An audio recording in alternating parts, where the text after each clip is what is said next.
हम कहीं भी संसार में सुख का चिंतन क्यों करते हैं? हमारा मन कैसे कार्य करता है? इसके भीतर काम, क्रोध, लोभ, मोह इत्यादि क्यों उत्पन्न होते हैं? तो ये काम, क्रोध, लोभ, मोह कैसे जाएंगे? ये ऐसा नहीं है जैसे भोले भाले लोग बोल देते हैं, कामना को छोड़ दो, रजिस्टर में साइन कर दो, आज से हमने क्रोध छोड़ दिया। ये रजिस्टर में साइन करने से नहीं चलेगा। क्रोध, लोभ कोई माला नहीं है कि हमने उठा के यहां पर रख दिया। इसके विज्ञान को समझना होगा।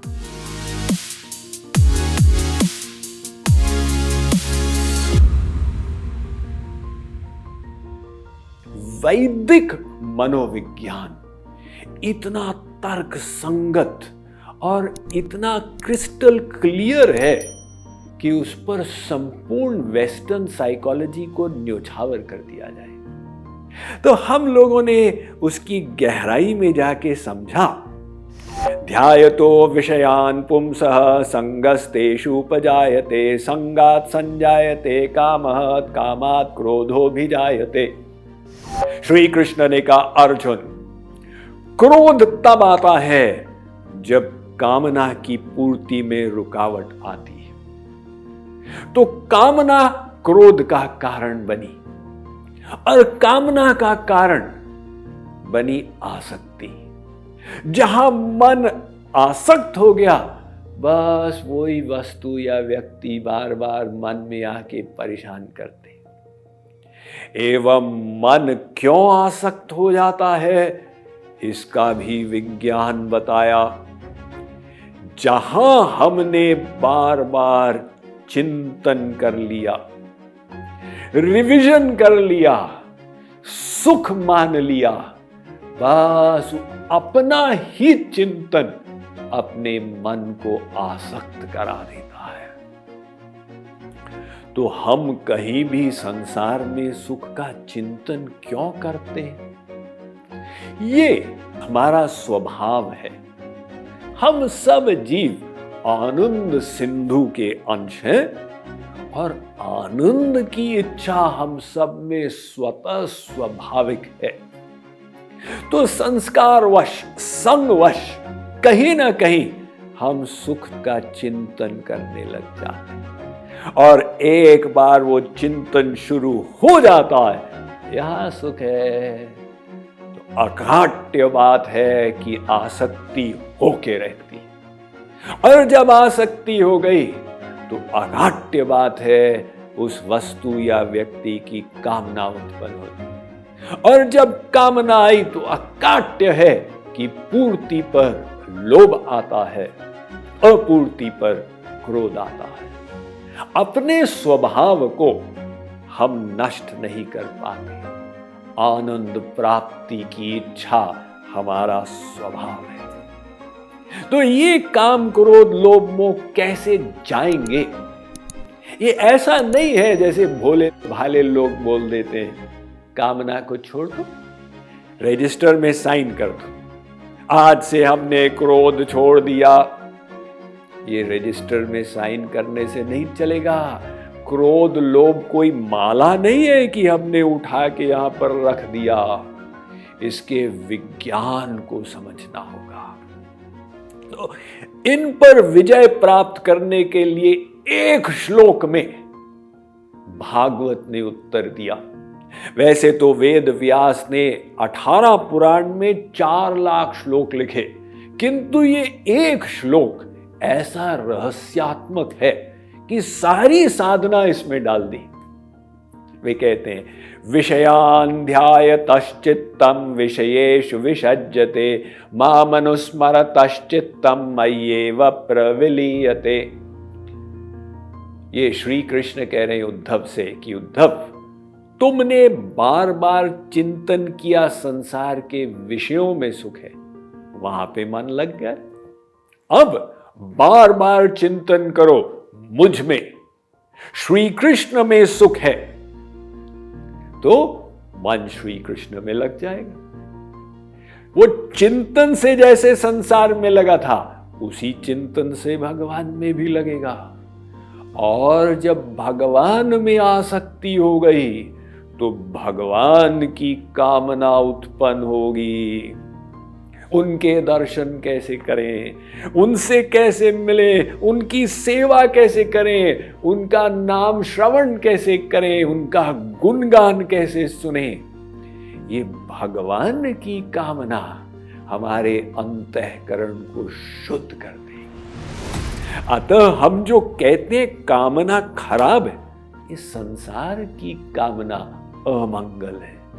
उसी कामना को हम भगवत दिशा में मोड़ दें, वो कामना अंतःकरण को शुद्ध करती।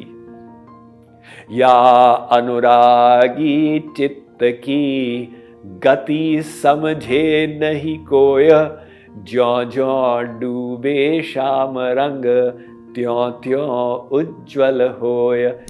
जितने श्याम सुंदर की कामना तीव्र होगी, उतना ही अंतःकरण और उज्ज्वल होता चला जाएगा। तो बस कामना को खत्म नहीं करना है, उसको सही दिशा में मोड़ देना है।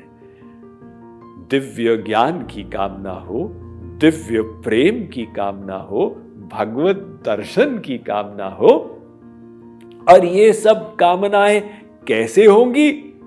जब बुद्धि निश्चय करेगी कि हम सुख तो चाहते हैं, लेकिन हम जो सुख चाहते हैं वो संसार के विषयों में नहीं, वे आनंद सिंधु भगवान में है, तो हम वहां सुख का चिंतन करेंगे।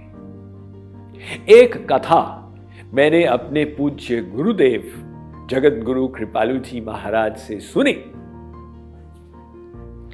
वे जब युवावस्था में थे, 27-28 वर्ष के थे, अभी जगत गुरु नहीं बने थे, लोगों के घरों में सत्संग करते थे।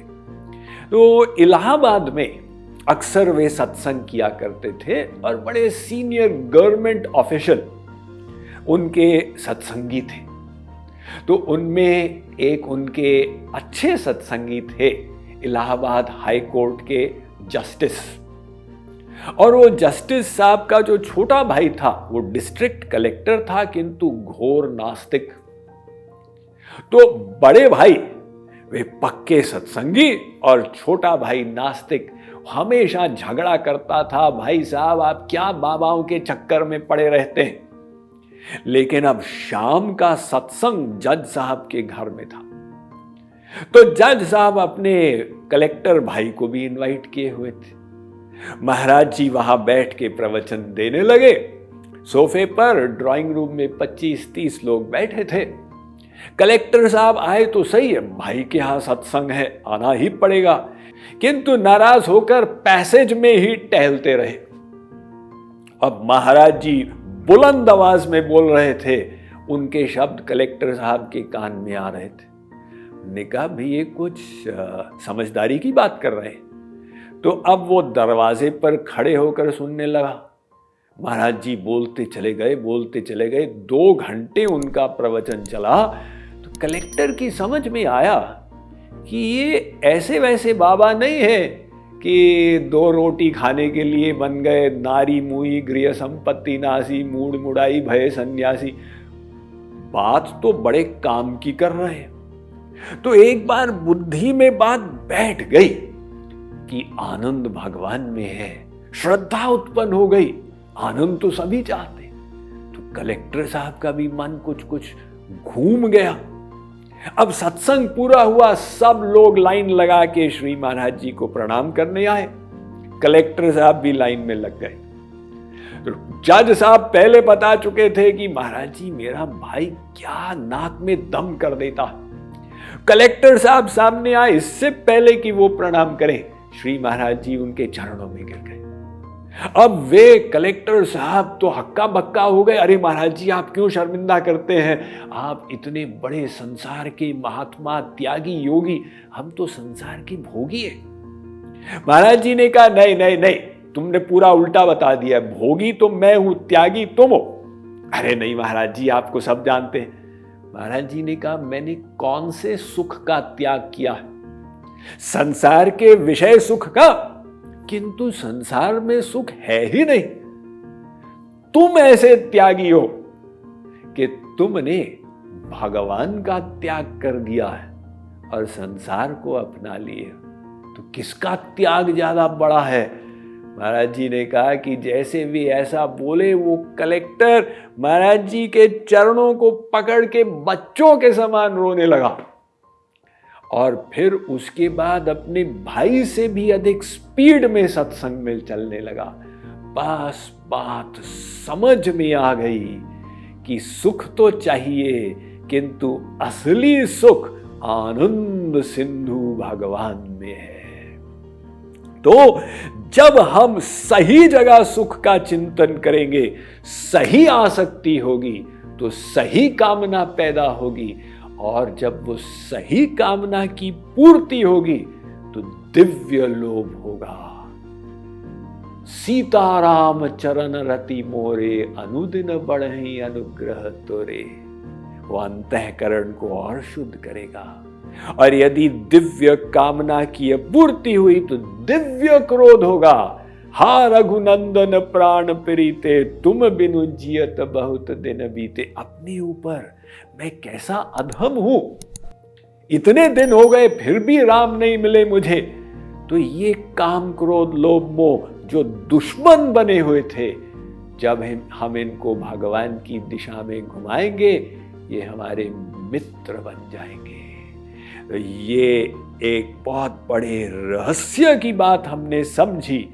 अब इसके आगे इनको घुमाने के उपायों पर हम विचार करेंगे तो बुद्धि योग पर पहुंचेंगे, इत्यादि इत्यादि मन प्रबंधन के विषयों पर इस 21 दिवसीय माइंड मैनेजमेंट के विज्ञान की श्रृंखला पर हम विचार करते जाएंगे।